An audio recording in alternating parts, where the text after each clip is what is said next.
Hi, my name is Terry Hansen. I'm the president and founder of the Hansen University. Good to be with you. I want to share with you a couple of tips that you can use, whether you're a business owner or a manager, to give feedback to your employees. Now, we all know how critical and important feedback is for our employees to help them improve their performance and continue to thrive and grow and create the most value possible. And we obviously also know that feedback comes in two flavors. There's both positive feedback as well as negative feedback. And I want to share with you just a couple of things to think about over the next couple of minutes anytime you're in a situation where you do need to give some positive feedback to an employee, some do's and don'ts and things to think about. But also if you have to give some negative feedback, then some, again, do's and don'ts there. What's a fact in business is anytime that we have an opportunity to give feedback to our employees, there are certainly some effective ways to do that. And by so doing, we can avoid a lot of the pitfalls and a lot of the problems that can come if we don't do it correctly. There can certainly be a negative backlash later on. So let's get to it. First off, when we sit down and meet with a particular employee and we do want to give them some feedback, it is appropriate to first off pay attention to what they're doing well, what they're killing it and crushing it on, and we do have to pay attention to that. The first thing to think about is it's smart for us to review the overall goals, benchmarks, and standards that we set out for them originally. What were they expecting? What were they expected to do and accomplish and perform?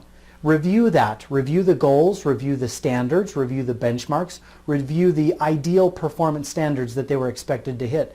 And then certainly be very specific in commenting on what they did to reach those goals or how they excelled, how they performed. Give several specific examples. Don't leave any details out. But this also becomes an opportunity for you and I as managers, just a reminder, obviously, that we've got to be paying attention to the good things that our employees are doing. It's so easy to get caught up in the trap of only paying attention when they screw up or mess up and only give them feedback when there's a mess up. No.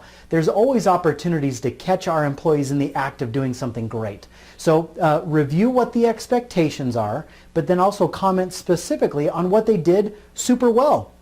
The third thing to think about is when you're giving positive feedback, absolutely make it personal. So aim it right at them. Take positive, wonderful shots at their self-esteem and their self-concept, their self-identity. And I'll give you an example. Let's pretend like an employee had an expectation of turning in a particular report by Friday at lunchtime, for example.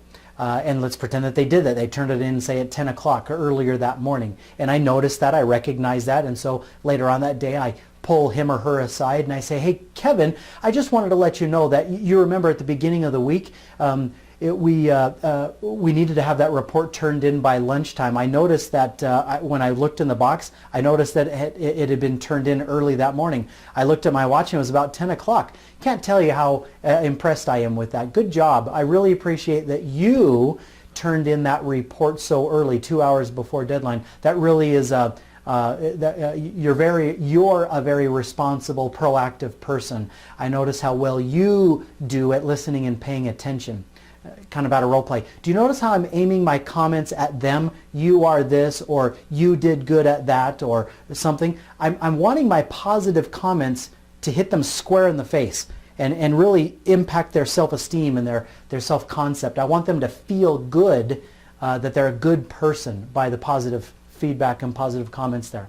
So some things to think about there when you're giving positive feedback. So let's turn the table over to negative feedback now. Now, obviously our employees are not always going to be stellar. They're going to mess up and screw up, and we need to be patient there, certainly. But when we do notice that there's a gap in performance and they haven't performed as well as they could or should, it is important that we get with them pretty quickly thereafter. Our feedback does need to be timely, and we need to get with them pretty quickly. But when we do give them negative feedback, when we get together with them, let's first do the positive stuff and then do the negative stuff second.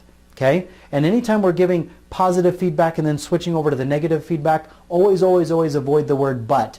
You did a great job and we really love you, but don't say the but word. Okay?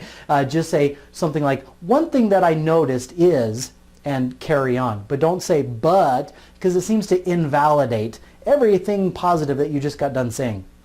Okay, so remember that. But when you do give some negative feedback, also go back and review the previous standard. One thing that I noticed is, do you remember early in our meeting last week we talked about how critical it was to get that report in by lunchtime on Friday? Do you remember that?